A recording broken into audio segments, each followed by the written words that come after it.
Nagrywam film i nie wiem od czego zacząć, ponieważ tyle mam Wam do powiedzenia. Może po prostu zacznę od początku. Coś mnie opętało i postanowiłam zrobić jajka akrylowe ze spękaniami od środka. W sumie chyba nic trudnego, bo robiłam już spękania dwuskładnikowe na szkle, więc powinno być podobnie, a pierwszy raz wyszło tak. Na pierwszy, drugi i trzeci rzut oka widać, że wszystko poszło do kitu. I postanowiłam, że zrobię film o tym pasztecie, ale to jeszcze nie jest ten film. Dajcie mi chwilę czasu, żebym przełknęła tę gorzką pigułkę, a teraz pokażę Wam drugą wersję, ponieważ te jajeczka zrobiłam drugi raz. I za drugim razem, jak widzieliście na zdjęciach początkowych, wszystko już poszło ok. No prawie wszystko, ale myślę, że dużo lepiej, gdy będziecie się uczyli na moich błędach, a nie na własnych, więc zaczynamy. Jajko akrylowe oraz spękania dwuskładnikowe, spękania delikatne, czyli fine line. I spękacz nakładam dokładnie tak samo, jak zrobiłabym to nakładając go na pudełko. Czyli zaczynam od preparatu numer 1. Nakładam, suszę, preparat się robi przeźroczysty i wtedy będę mogła nałożyć step 2. Proszę bardzo, nic nie widać, ponieważ step 1 już jest suchy i możemy nałożyć step 2. Spękania najlepiej robi się na płaskich powierzchniach, natomiast bombki czy jajka nie są łatwe, ponieważ preparat ścieka. A malowanie jajka czy bombki od środka jest równie trudne, więc trzeba uważać, żeby nam się nie zrobiły paskudne zacieki, albo co gorsza, preparat nie spłynął w najniższe miejsce jajka, bo wtedy będzie brzydko, żółto i grubo, czyli nawalone preparatu. Stety albo niestety w kamerze tego nie widać, ale wszystko to, o czym mówiłam przed chwilą, stało się moim udziałem, czyli trochę pościekało i trochę zgrubień gdzieś tam z preparatu się zrobiło. Idealnie nie jest, ale drugiego jajka już do kosza nie wywalę, więc jadę z pastą, żeby wypełnić spękania. Ściereczka bawełniana i pasta woskowa złota. Chcę, żeby spękania były delikatne i ten złoty właśnie tak mi wyjdzie. Jeżeli chcecie mieć ciemniejsze, bardziej zdecydowane spękania, to trzeba wybrać kolor brązowy, czyli na przykład umbre.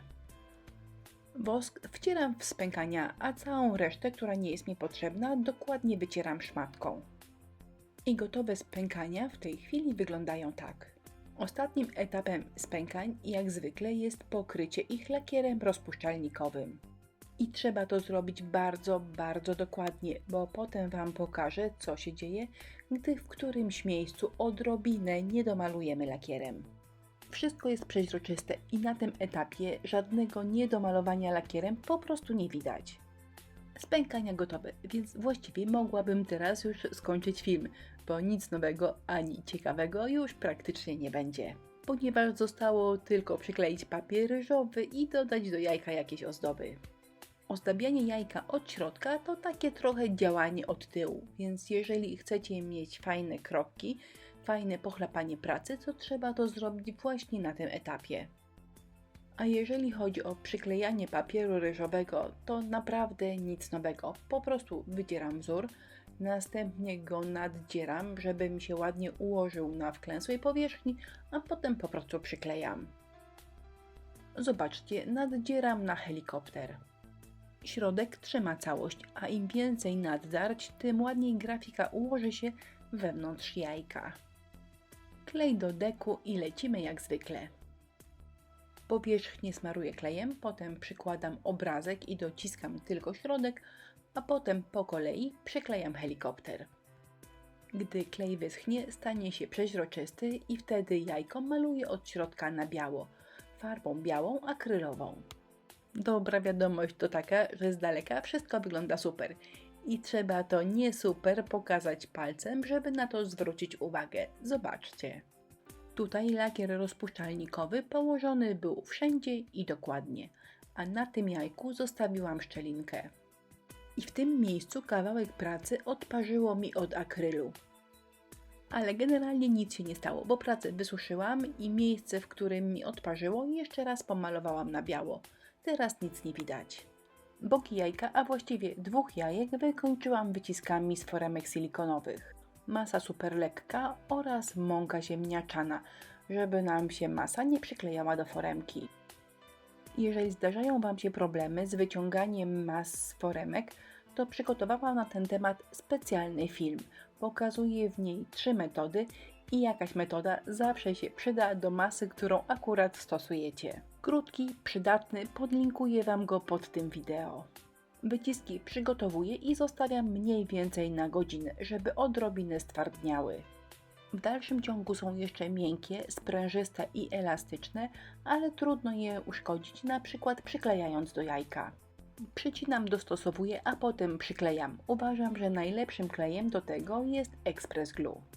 Właśnie o to mi chodzi. Jeżeli masa jest całkiem świeża, dopiero co wyciągnięta z foremki, to czasami dociskając wzór w ten sposób do jajka, możemy go troszkę zniekształcić.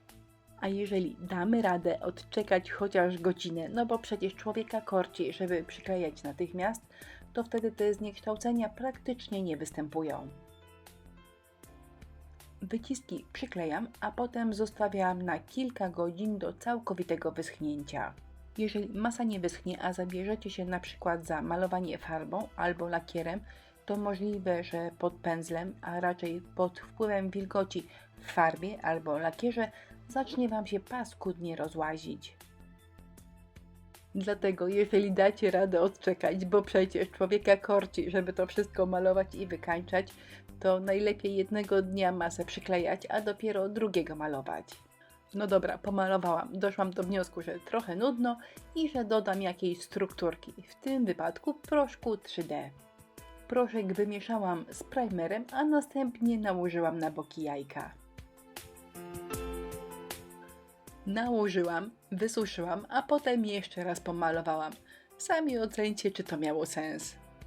Ja się nie sprzeczam. Czasami ma, a czasami nie ma to żadnego sensu, ale ja po prostu lubię pokombinować, lubię wypróbować różnego rodzaju preparaty i nawet jeżeli to jest niepotrzebne i wyszło tak sobie, to przynajmniej wiem następnym razem, do czego mogę taki efekt zastosować i jak on wychodzi. Strukturkę nakładam, suszę i jeszcze raz maluję farbą akrylową. Matową farbą akrylową. Wydaje mi się, że to wszystko jest takie za bardzo matowe do pięknego połysku, który daje jajko akrylowe. Więc boki przeleciałam lakierem satynowym. I ponownie pasta woskowa. Mam ją w 2 kolorach, ciemniejszym i jaśniejszym. Właściwie oba pasują. Najlepszym narzędziem na świecie, czyli palcem, wysmarowałam wszystkie wystające elementy. A na końcu doszłam do wniosku, że jeżeli jajko jest mocno postarzone, to dobrze te zakamarki, w których normalnie zbiera się brud i kurz, troszkę przyciemnić. Porównam, zobaczcie jaka jest różnica. Jajko zielone ma już postarzone brzegi, a to brązowe jeszcze nie. Czy było warto? Czy ma to sens? Jak zwykle ocencie sami. A gotowe jajka ze spękaniami dwuskładnikowymi nakładanymi od środka prezentują się tak. A poprzednia, moja nieudana paszteciarska próba zrobienia spękań od środka uśmiecha się do mnie zza kadru, mruga okiem i mówi, że jej też się film należy, więc na pewno będzie. Jeżeli pomysł na spękanie od środka Wam się podoba, to wszystkie produkty, które pokazywałam w filmie, umieściłam w opisie tego wideo, czyli pod spodem. Na kolejny film, jak zwykle, zapraszam w najbliższą niedzielę. A wszystkich pozytywnie zakręconych, szczególnie tych, którzy kochają pasztety, zapraszam na naszą cudowną grupę na Facebooku. Nazywa się Inspirello i Przyjaciele. Zapraszam, do zobaczenia.